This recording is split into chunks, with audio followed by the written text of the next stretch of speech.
Voilà, mesdames et messieurs, c'est votre nouveau numéro de l'émission Mercure Presse. Aujourd'hui, nous recevons un homme de Dieu qui a aussi qualité d'un homme politique. Lui, c'est apôtre Mélard Mukambila. C'est un analyste politique, comme je l'ai dit. Et c'est un Congolais. Lui préfère qu'on dise Congolais de mère et de père. Donc, c'est avec lui, on va partager ces plateaux de Mercure Presse. Monsieur Mélard, bonjour. Bonjour, bonjour. Vous allez bien? Dieu nous fait grâce et tout marche. Les Congo, comment ça marche? Est-ce que la tension, ça va? Un peu malade? Ça boite un peu? Non, mais vu tout ce qui se passe, donc si je dis que ça va, je serais un peu trop pessimiste, quoi, trop positif. Donc jusque-là, nous sommes en train d'évoluer. Il y a encore des lacunes, il y a plusieurs lacunes. Donc, nous croyons qu'avec l'aide de la grâce et les politiques qui sont là, et les chefs de l'État, donc les choses seront changées et puis les choses seront équilibrées. Surtout qu'il y a la guerre à l'Est, ça ne nous laisse pas les yeux fermés. Donc on est là, on ne sait pas dormir. Parce qu'on veut entendre que les crépitements de balles et tout ça doit cesser. Donc nous voulons la paix en RDC. Le président Félix Tshisekedi porté disparu, selon les rumeurs. Où se trouve-t-il en ce moment, selon vous? Non, mais le président, officiellement, on vous a dit qu'il est allé en France par rapport à une invitation adressée au chef de l'État français. Et je crois que c'est ce qu'il faut dire. Hein. Et puis, il ne faut jamais oublier que le président, il est président, mais c'est aussi un homme de famille. Donc, c'est un homme comme tous les hommes. Donc, on ne doit pas avoir l'information du chef de l'État jusqu'à la toilette. Non. Mais est-ce que ce n'était pas nécessaire d'informer l'opinion congolaise à chaque fois, comme ça a été toujours, lorsque le président se déplace, il a toujours informé à la presse et surtout aux services compétents d'en tenir compte ou d'être au courant? Est-ce qu'on vous a dit que les services compétents ne sont pas informés? Donc le problème c'est quoi? Il ne faut pas que nous fassions une politique où tout doit être étalé aux vies aussi de tous. Dans la politique de Facebook et de WhatsApp où les gens, les images, on les balance à tout moment. Vous savez, il y a ce qu'on appelle un pouvoir discrétionnel aussi, qui est lié aussi à l'image de la personne qui nous gère. Donc, je crois que c'est très important et capital que les médias informent aussi au peuple congolais que tout n'est pas à dire. Il y a des choses, quand les gens disent toute vérité n'est pas bonne à dire. Donc, apôtre, mais il y a eu trop de suspicions autour de cette disparition, si on peut le dire, dans ce sens, du président de la République. Il y en a qui disaient qu'il s'est retrouvé au Rwanda où on commémorait la cérémonie de génocide. Vous, qu'est-ce que vous en pensez étant congolais? Il paraîtrait, je vais achever la pensée, il paraîtrait qu'il est passé au Rwanda la nuit, il a fait tout ce qu'il pouvait faire, et pour s'en aller maintenant en Europe. Qu'est-ce que vous en pensez? Je pense que l'opinion est libre hein, d'émettre leurs avis, mais le danger c'est quoi? Je l'ai dit là. Donc c'est tout ce qui est officiel, qui n'est pas officiel. Pour moi, je n'en tiens pas compte. Pourquoi? De peur de retourner ou de tomber dans une erreur sur quelque chose. Vous savez, les médias aujourd'hui est développé. Hein? Donc on peut prendre ta tête, on met ta veste. Donc je ne défends personne. Mais je suis en train d'expliquer. Donc il faut que les gens se contentent à ce qui produit la vie et à ce qui apporte un plus. Que d'être à gauche, à droite, pour sillonner, chercher... Vous savez, le danger que je vois, c'est que nous courons ici, à notre pays, c'est qu'avec les sociaux médias et puis l'Internet, des fois l'imagerie, ça abîme trop. Ça abîme trop. Les gens trouvent que tout peut se régler à la télé. C'est pas ça. La diplomatie, il y a des choses en sourdine, il y a des choses au vu de tous, et il y a un discours que je peux faire au vu de tous. Donc ça, c'est l'intellect, c'est l'intelligence, c'est la capacité de voir. Donc quand j'analyse, je vois les dangers de notre population, c'est que l'Internet, aujourd'hui, répond. Pour eux, ça répond à tout, mais je crois que ça contribue à partie pour le bien-être, mais ça détruit beaucoup. Apôtre, il y a déjà quelques semaines, il y a eu la nomination de la première ministre. C'est pour la première fois en République démocratique du Congo qu'on ait une dame comme chef du gouvernement. Alors, pensez-vous que c'est un bon choix de la part du président de la République de nommer Madame Judith Toulouka comme Premier ministre. Et en dehors de ça, je vous rassure que cette dame-là a géré le ministère des Plans. Pensez-vous qu'elle pourra réussir avec ces grands Congos munis de problèmes? Tu sais, je voulais d'abord dire quelque chose que vous devez comprendre. Tout à l'heure, là, on en parlait. J'ai dit, moi, je suis de mère et de père. Tu sais pourquoi je posais le mère d'abord et de père? Pourquoi? Parce que la maman ou la mère, il a plusieurs qualités que Dieu l'a créé avec. Donc, une femme, lorsqu'il prend quelque chose, c'est avec cœur. Tu vois, la femme est liée. On dit même la Bible, quand vous regardez, on dit Marie aimait la femme doit être soumise. Donc pourquoi Dieu dit à l'homme d'aimer et la femme doit être soumise? C'est pourquoi le caractère amour, aimable, il est lié à la femme. Vous comprenez? C'est l'homme qui drague, mais c'est la femme qui se donne. Et pour dire, tout ce qui est fait avec amour a un succès.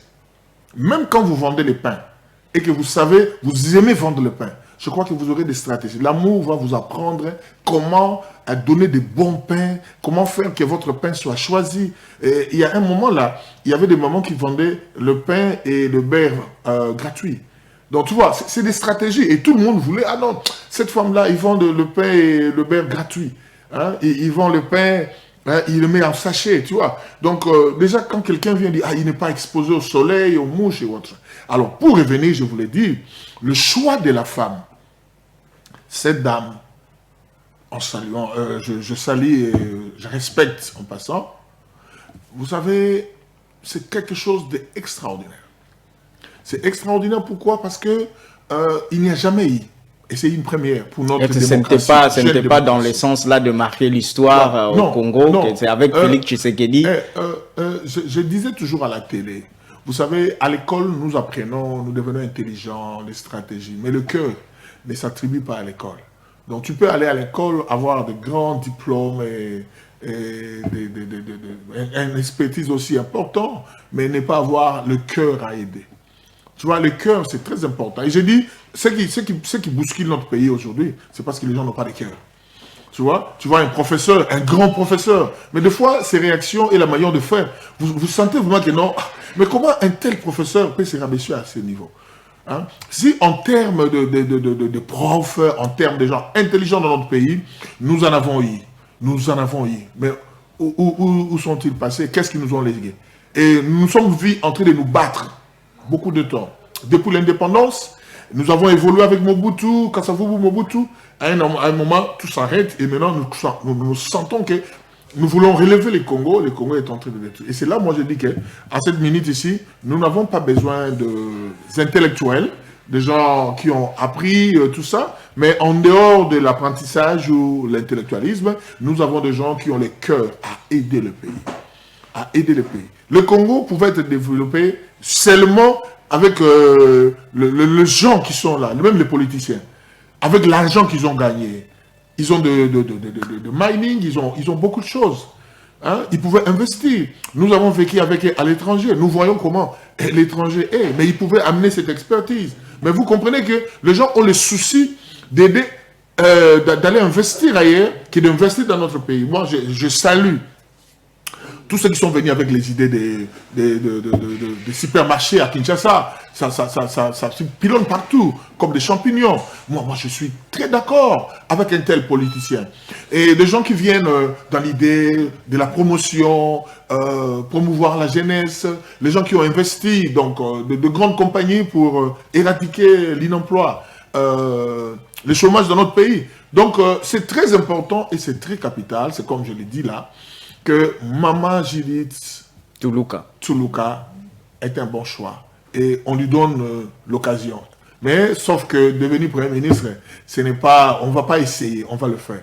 Et surtout qu'il a été ministre du Plan, je crois qu'ils ont réfléchi et ils ont vu tout ce qu'ils ont vu et ils ont compris ce qu'il a amené et quel était l'exercice. Selon le fouillis que nous avons fait, on a essayé de parcourir à gauche, à droite. Mais vous comprenez, avec les 145 territoires, cette dame-là a vraiment pesé. Pourquoi Est-ce que c'était une réussite selon vous? Parce que ces projets-là c'est comme si c'est un projet qui n'a pas existé, les projets des 145. Le projet était là, mais les gens qui l'ont piloté, il y a eu des gens qui ont fait des bévues. Mais Judith Toulouka aussi fait partie. Non, mais elle est venue après pour relever. Et je vous informe qu'il a fait des choses extraordinaires. Il y a des projets qui étaient abandonnés pratiquement, il était incomplet, infini. Donc, des projets qui ne s'étaient pas achevés. Mais par elle, Dieu a fait grâce, dans son intelligence, avec son cœur, elle a fait. Donc c'est une femme qui a le cœur. C'est une femme qui a le cœur et je sais qu'avec ce qu'elle a, donc en tant que mère, elle porte la grossesse de la RDC. Donc il y a des choses à accoucher, il y a des choses à étaler. Donc nous sommes là pour l'aider, l'appuyer et permettre à ce que ce qu'il fera, que même le président trouve son compte. Et les Congolais en général. Merci beaucoup, monsieur Meillard, mais beaucoup pensent que les choix de cette dame, c'était pour le président Félix, une manière de choisir la personne avec qui peut-être avec qui il pourra travailler, surtout manipuler en quelque sorte. Et comme c'est une femme aussi, elle pourra de temps en temps se soumettre à ses ordres. Qu'est-ce que vous en pensez, vous? Non, mais vous savez, moi je vous dirais, il faut faire attention. Il faut faire attention parce que tout leader qui a un programme, qui a un plan, tout leader qui a un programme et un plan, il doit avoir la personne qui l'accompagne, ils doivent marcher dans la même vision. Je prends un principe biblique, parce que je suis aussi pasteur. Un homme de Dieu. Donc je dis, la Bible dit, deux personnes ne peuvent jamais marcher ensemble si ça ne s'accordent pas. Donc il faut que le président Félix trouve des gens qui ont le cœur, qui ont l'expertise, la compétence pour faire, mais qui connaissent la vision. Quand il a fait la vision des 145 territoires, et maintenant il parle de 6 000 emplois, donc c'est 6 millions d'emplois. Donc la personne qui vient doit avaler cette vision, afin de pouvoir amener le pays. Et le travail de l'opposition, c'est quoi? Là où ils voient les failles, ils voient que ça ne marche pas, et ils doivent venir, non pas insulter, mais faire sortir ces failles au vu de tous. Prouver comme si le gouvernement ne fait pas du bien, et regarde ce qu'il devait faire. Et en même moment, quand il le fait, le gouvernement voit et le gouvernement améliore. Donc l'opposition, c'est une machine à pousser le gouvernement à bien faire et à monter. C'est dans cet angle-là que vous voyez, en France, dans d'autres sièges, on parle de la démocratie, les choses évoluent. Pourquoi? Parce que l'opposition s'élève. Donc on ne peut pas casser l'opposition au détriment du gouvernement. On ne peut pas aussi casser le gouvernement au détriment de l'opposition. Les deux doivent aller ensemble pour le succès. Et avec cette femme, comme elle comprend la vision du chef, elle connaît le vœu du chef, les attentes du chef, le président de la République. Donc je crois qu'ils vont marcher de mèche et puis ça va donner un bon résultat. Je le crois. À moins qu'il y ait des gens qui sont au gouvernement, mais qui viennent mettre des pots de bananes à Judith. Mais je crois que cette fois-ci, on ouvre l'œil parce que ces 5 ans ici, c'est les 5 ans ou pas un autre. Donc c'est 5 ans où nous devons travailler comme nous n'avons pas travaillé et nous devons amener. Donc ce problème de changement, de l'évolution du Congo, ça concerne tout le monde. Merci beaucoup. Mesdames et messieurs, vous nous suivez depuis Kinshasa. C'est votre émission Mercure Presse. Nous avons reçu pour vous l'apôtre Meillard. Il est président également de la jeunesse des églises des réveils au Congo. Donc ça, c'est un point quand même à ne pas oublier. C'est très important. Alors nous l'avons reçu en casquette de l'homme de Dieu, en même temps politique. Okay. Donc merci beaucoup. Et monsieur Meillard, ici, nous avons vécu des choses au Congo. Il y a eu un gouvernement qui s'appelait gouvernement des Warriors avec Sama Lukonde. Aujourd'hui, Madame Judith nous parle d'un gouvernement des compétences professionnelles qui va former. Vous pensez que le gouvernement Sama 1, Sama 2, c'était une réussite ou c'était un échec total pour le pays? Mais je crois que cette question, il serait le mieux placé de poser à Sama, parce qu'il connaît ce qu'il Vous êtes analyste politique. Quelle analyse pourriez-vous faire? J'arrive. Jusque-là, le gouvernement Sama, en tout cas, s'il faut donner, il a marqué aussi le point, du point de vue construction. Je vis comment ils ont travaillé pour reconstruire. Bon, ils essaient à reconstruire. Qu'est-ce qui vous a marqué pendant son règne, le règne de Sama Lukonde? Pendant son règne, je crois qu'il y a des grandes réalisations. Nous avons, avec lui, nous avons eu la compétition sportive. avec,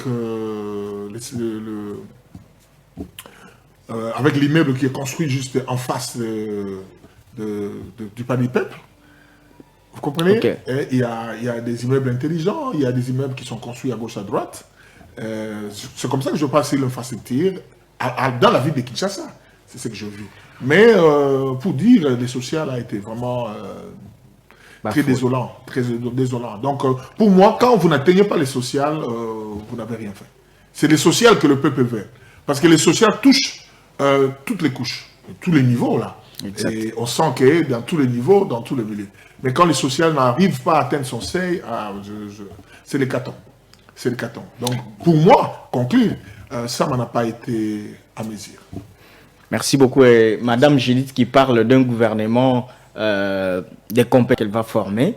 Est-ce que vous pensez qu'avec tout ce que nous avons, et puis elle a martelé sur 3 points, les sociales des Congolais, l'insécurité à l'Est, et puis les taux des dollars. C'est par quel miracle il pourra arriver à réaliser tout ça? Vous savez, tout ça, nous avons des économistes, nous avons des juristes, nous avons des sociologues, des hommes importants, compétents, mais ce que j'ai aimé, elle parle plus de la compétence de gens qui doivent former. Ça veut dire, donc nous aurons un temps, donc ce que je comprends pour moi, nous aurons un temps où la formation reviendra encore à la hauteur.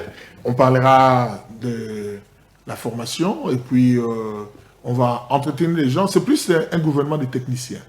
Donc des gens, ce n'est pas des ingénieurs où ils conçoivent, ils sont là et on doit donner aux techniciens. Mais c'est des gens qui eux-mêmes sont là, mais ils sont capables de mouiller les maillots. Ça veut dire les techniciens. Donc c'est ce que j'ai compris. Et je crois qu'il y a des compétences qu'il va évoquer. Nous sommes là et nous ne sommes pas seuls, nous sommes nombreux, avec des cœurs.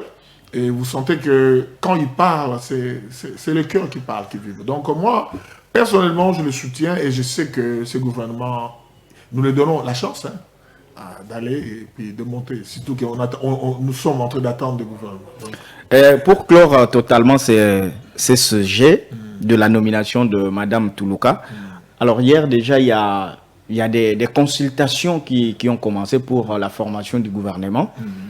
La première ministre a reçu tour à tour les présidents, ici je pourrais les dire, les présidiums de l'Union sacrée, Mbosso et tout le reste. Alors, on nous apprend qu'il y aura un gouvernement composé de 50 membres. Est-ce que ce n'est pas des trop selon vous? 50 membres. Le problème, c'est que la RDC, souvent nous avons eu l'erreur de comparer la RDC au Sénégal, au Rwanda, dans d'autres pays. La RDC, c'est un petit continent. Et pour bien fonctionner et pour faire un travail fiable, ça mérite d'être contrôlé jusque dans les petits et dans les petits détails. Et même moi, quand vous dites 50, peut-être la prise en charge, le moyen qu'on mettra en jeu pour le développement de la RDC qui est minime. Mais moi, je souhaite et je souhaiterais qu'il y ait encore plus de gens. Pourquoi? Parce qu'il faut que des recoins, qu'on sente que tout le monde est là. Vous savez qu'il y a des coins que, même les élections là, hein, il y a des gens qui n'ont jamais vu quelqu'un venir battre la campagne. Même à cet endroit. Il y a des coins reculés où le transport n'y est pas. Hein. Donc comment contrôler ces coins-là? Ils sont vulgaires, ils sont comme des sauvages. Ils vivent là-bas, ils ne connaissent pas tout ce que nous connaissons ici. Mais si vous voulez étendre, donc la main, je crois que Maman Judith, telle qu'elle est là, la première ministre, elle m'entend. Donc il doit réfléchir 1000 fois avant de poser le fondement. Hein? On ne doit pas suivre. Oh non, il y a beaucoup plus de gens. Mais écoutez-moi, aller dans les gouvernements comme des Français, tout ça. Quand on réduit le nombre de ministres, mais il y a des créations qui font que toutes les petites entités, mais la France comparée à la RDC, la France c'est un petit poignet de gens. Mais apôtre, nous avons donc, déjà gérer la RDC, c'est gérer un continent. Oui, nous avons déjà eu un gouvernement au-delà de 66 ministres dans ce pays. Mais qu'est-ce que cela nous a apporté? Mais le problème, c'est quoi? Je vous ai dit, les gens qui sont venus avec les mentales. Voilà pourquoi même les champs, même le choix actuel, si on consulte Mbosso, on n'a pas besoin de Mbosso pour devenir ministre, qui reste dans le Parlement. Si on consulte Bahati, on n'a pas besoin de lui.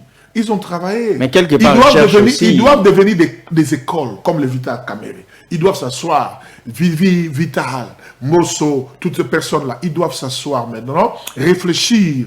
Quelle jeunesse ils sont en train de bâtir? Quel est l'instrument? Quelles sont les compétences, les capacités? Comment réussir? Ils doivent investir sur les bagages des Congolais parce qu'ils deviennent des bibliothèques pour moi. Donc, sur l'histoire de cette nation. Mais ils ne doivent pas être là tout en se battant pour des postes. Non. Mais ils doivent être comme des techniciens. Tu vois, le gouvernement qui va sortir, c'est un gouvernement de techniciens, des gens qui vont mouiller les maillots.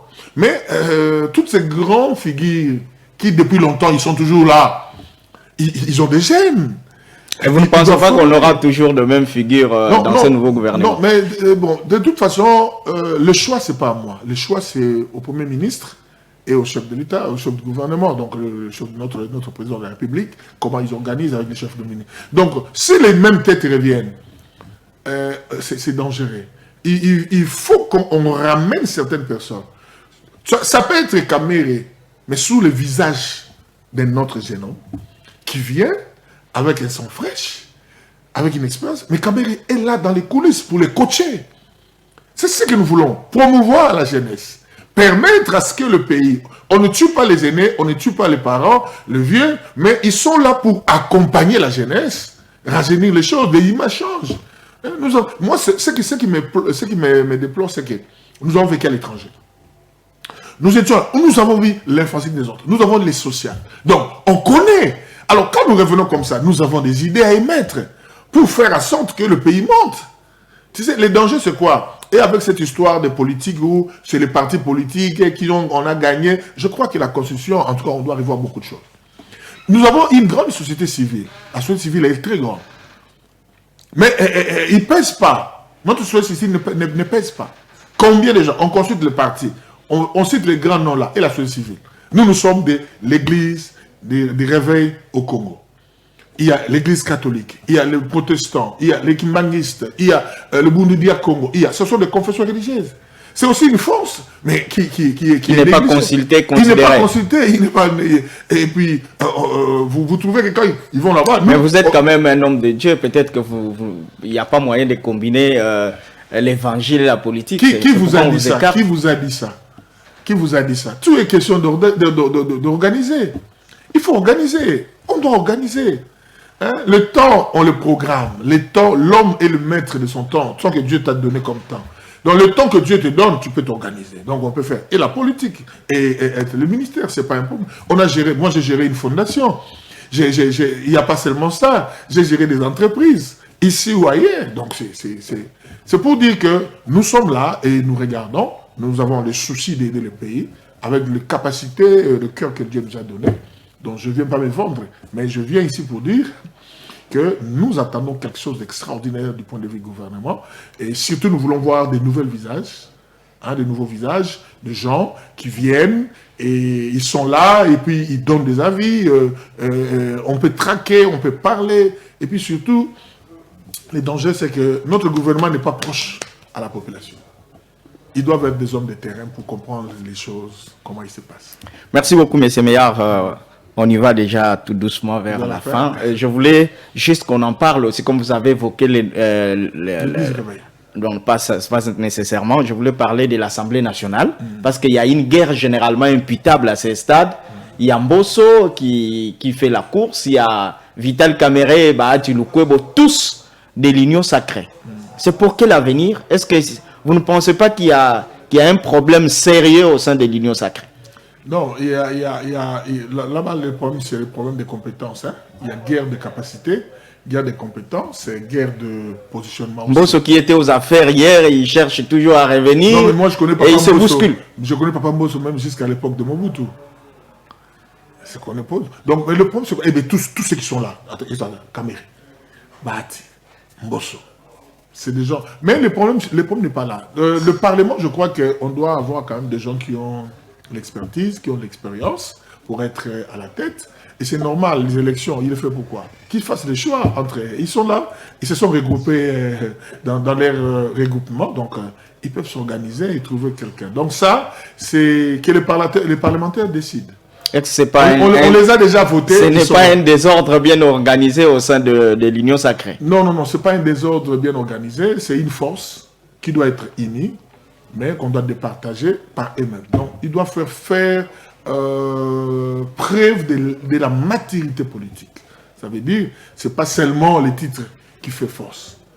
Mais qu'est-ce que vous apportez? Je peux être là, je suis parlementaire, mais j'ai des apports importants pour le changement de mon pays. Surtout si notre constitution, il y a des choses qui actuellement nous voyons que non, ça n'a pas été bon. Mais nous cherchons quels sont les parlementaires qui peuvent venir avec des motions importantes comme ça, qui peuvent changer les donnes sur la constitution du pays. Donc, personnellement, qui se battent et que les meilleurs gagnent. Et parlons maintenant, pour chuter totalement, parlons des élections de gouverneurs et sénatoriales qui pointent déjà à l'horizon. Nous avons 2 candidats pour la ville-province de Kinshasa. Combien de candidats? 2 candidats pour le compte de l'Union sacrée. De l'Union sacrée, ok. Nous avons M. Daniel Bumba et Edi Iyele du MLC et l'autre de l'UDPS. Vous pensez que les 2 choix-là, c'est vraiment des choix préjudicieux? Je sais que Edi Iyele, il est avec M. Bumba, j'espère, c'est ça? Oui, les 2. Les 2. Mais il y a encore quoi? Je parle de Daniel Bumba comme candidat gouverneur titulaire et l'autre c'est son adjoint. L'autre c'est son adjoint, oui. Non, mais moi personnellement, c'est pas mal. C'est pas mal de pouvoir mettre les compétences ensemble. Mais je crois que s'il faut faire le choix, je crois les parlementaires provinciaux, donc ils doivent revenir s'il y a conscience, parce qu'il est question de notre Kinshasa, qui est devenu comme une poubelle. Kinshasa aujourd'hui, en tout cas, désolé. Pendant que la chante, il a travaillé, il a quand même rendu la ville propre et tout. Vous niez le travail est mal fait, le travail n'est pas chronométré, le travail n'a pas d'équilibre. Il n'y a pas de tirage des caniveaux, d'abord, c'est très important pour que lorsque la pluie vienne, ils savent là où il va aller. Donc c'est ce qui fait que même si vous faites une route, mais lorsque la route, l'eau, qui est les calamités naturelles comme la pluie, quand il y a la pluie, hein, ça a un avantage. Mais lorsque la pluie arrive, où est-ce qu'il va passer? Et c'est cette pluie-là qui détruit les routes. Donc vous comprenez que le travail, tu construis, mais tu fais un travail à zéro. Vaut mieux d'abord tirer, enlever les poubelles, et enlever de voies, ouvrir de voies, et puis après faire des routes, c'est bon. Donc il y a des choses, des fois on met le bœuf devant la charrie, vous comprenez, il y a une sorte de chrono, hein, donc de savoir organiser les choses au temps. Exactement. Donc ils ne suivent pas, ils sont en désordre. Moi je prends, je fais. Tu veux faire la route, oui, mais prévois là où l'on va passer. 5 millions de dollars américains pour le projet Kinshasa sans trou. Et quand vous vous promenez dans la ville-province de Kinshasa, vous trouvez des trous et ça crée même de l'embouteillage. Je te dis, tous les embouteillages, j'ai compris, ils sont créés par les trous. Ce n'est pas qu'il y a l'abondance de véhicules, c'est des trous.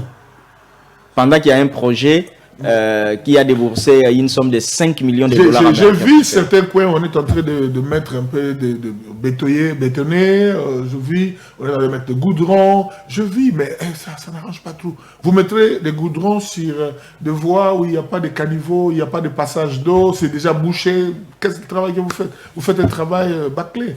Les 5 millions, on ne va pas les sentir.